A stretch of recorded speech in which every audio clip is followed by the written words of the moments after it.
A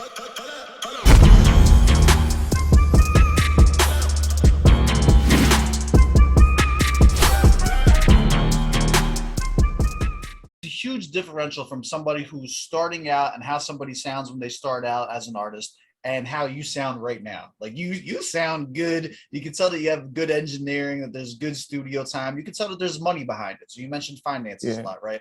So here's my yeah. question for you then is like, what advice helped get you from that starting sounds to where you are now, given those hurdles? Because you had those same hurdles that you're saying every other artist coming up does. What advice Yeah. can you give to an artist to get from sounding like baby's first rap to making tracks that are getting played in the US?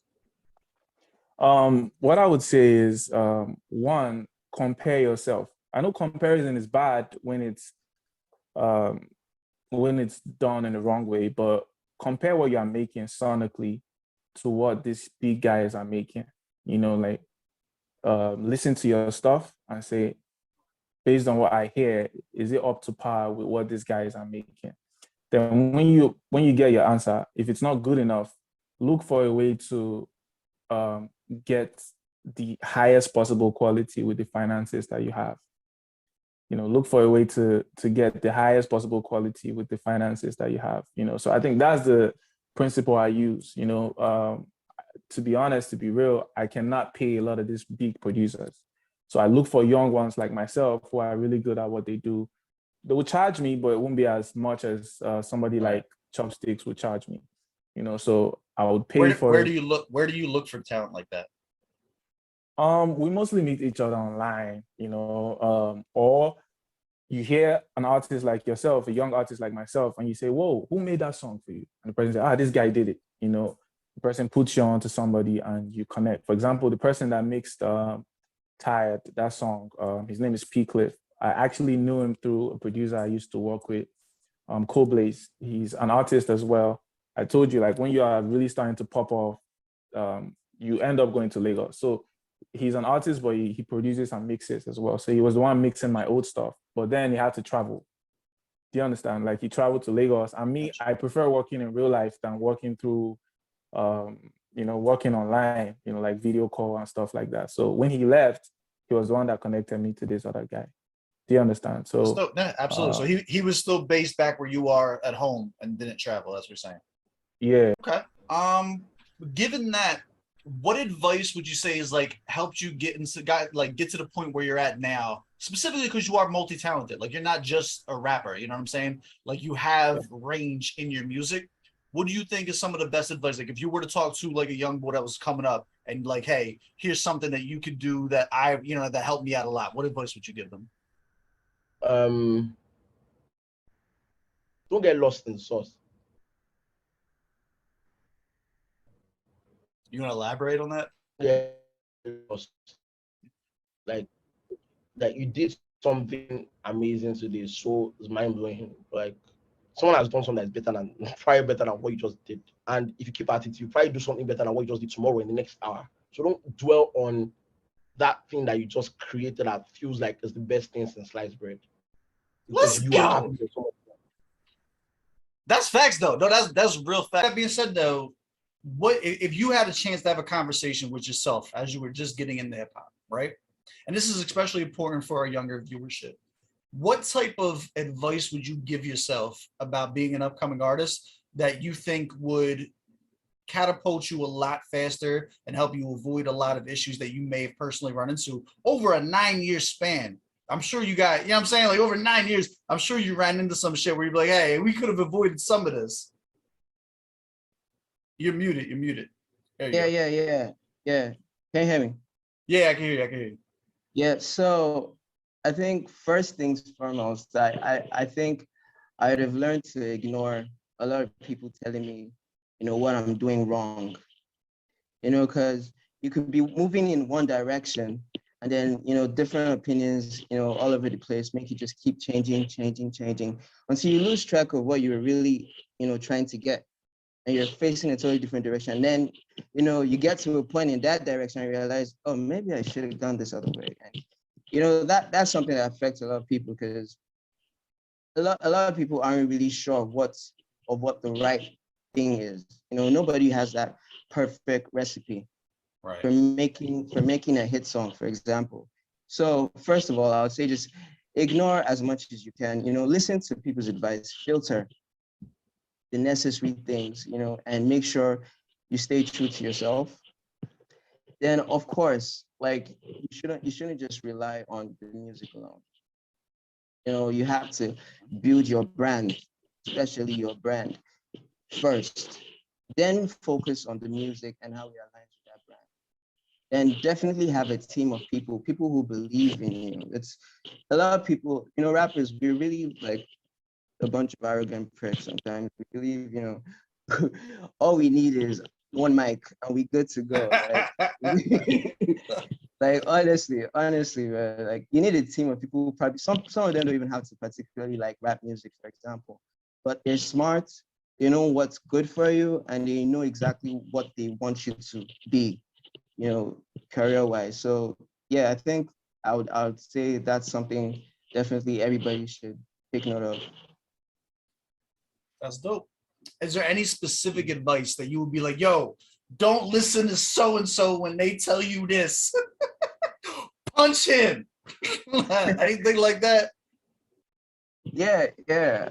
Uh, People talk about commercial music being the only thing people want to listen to. You know, like don't be hardcore. Don't. Yeah, I mean, I personally don't think being hardcore the whole time is ideal. I mean, you gotta sing sometimes, you know, but but it's still important that you're true to yourself, because you can't really do something that you're not genuine about the way it's supposed to be done. You can leave the commercial music for the people who probably got raised in that kind of setting, who know exactly how to make that music naturally. If what you're good at is something else, stick to it. Someday it's gonna really pay. Like that's for sure. How do you identify yourself in the hip hop sphere within the Nigerian culture? Because you got bars, my guy. Like you're not like a poppy artist. I don't fuck with just poppy artists. That's not really my twist. You wouldn't be here right now in a documentary if that's all you brought to the table. So like, how would you identify yourself then in that sphere that you're in? Yeah, I'm a conscious artist, but I'm also as contemporary as I can be, because you know, if people don't relate to your music, whether you're talking about social issues or you're talking about love, I mean, what's the point? So when it comes to hip hop, I just think rap is one of the best skills I have music wise. So I think as a rapper, I just want to make music using my lyrics to push my messages and you know relate to people. You know, that's how I feel. Got you. Um, what do you think has slowed up your process? A lot of people look at that time frame, look at 9 years with no project, and that's going to be confusing to people. That's going to be a little jarring to others. Break that down. Like what has made that take so long? Do you think? Like what hiccups did you run into that someone? Because if you run into it, someone else is going to run into it. You know what I'm saying? Like if I'm just putting on my backpack and I'm just getting my hip hop journey started today, you know what I'm saying? Chances are a lot of the same stuff that slowed up whether or not you had a rollout in 9 years or not is going to affect the next person. What are some mistakes that held you up that we could avoid? Yeah. So one thing for sure is having the right team. You know, like from the producer to the sound engineer, everybody has to really be bringing their A game. You know, because personally for me, I'm a perfectionist. I mean, anyone who knows me knows that much. So, you know, if it's not right for people, or if I think it's not good enough, then most likely it's not good enough. I mean, you won't hear me on anything that isn't A1. That's the truth. So sometimes it's not about Talk that my own, shit. yeah, it's not about my own like part, my own contribution to music. I'm working with other people.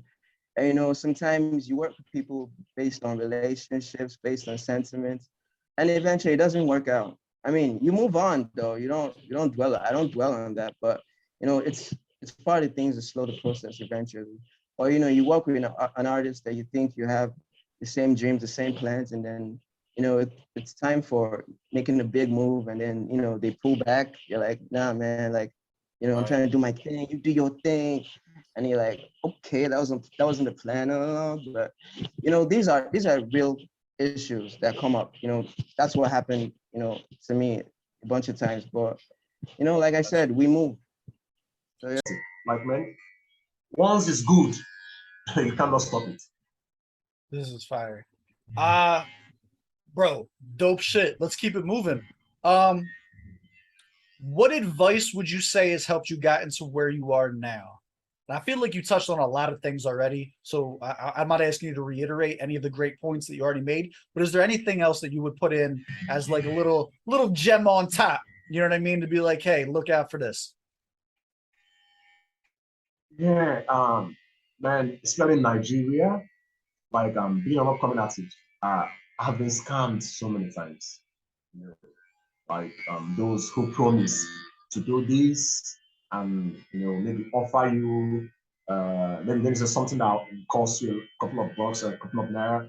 Now that's slashing the price, like because as an upcoming artist, there's this desperation that comes with it, especially at the starting stage when you feel like, man, I need this to happen. So I just think my biggest advice to every upcoming artist: take it one bit at a time.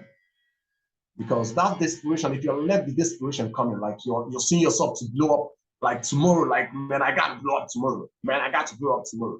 Then people feed into your frustration, and that way you get easily deceived and scammed. But when you understand that it's a process, and when your time comes, nobody can stop that shine. So you have to understand that it's a process. Move, take it one bit at a time, and move smart. Move smart with it. Make sure that every penny you're investing in your music, that you see it, you see the effect on your music, like you see the effect. Right. If you're seeing the effect of a particular promotion you're doing, then you have to stop, because what's the need of it? You're doing a promotion and it doesn't affect the streams, it doesn't affect the people that get to know the song, it doesn't affect them. You're wasting your time. Like you have to. So I think have to stay patient, consistency, and you have to check people in your circle. You have to check people in your circle. You can't be doing music and you have a couple of just Y'all better be listening to every word this man is dropping right now. This shit is gold, dog. Also, huge shout out to Tito Simos. I just did an interview with Tito, and the part that I ended up yeah, I saw that. I saw the notification.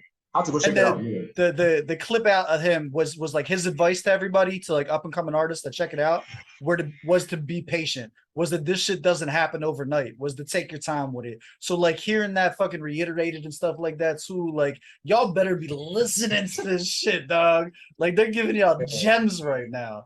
Shout out to both y'all, man.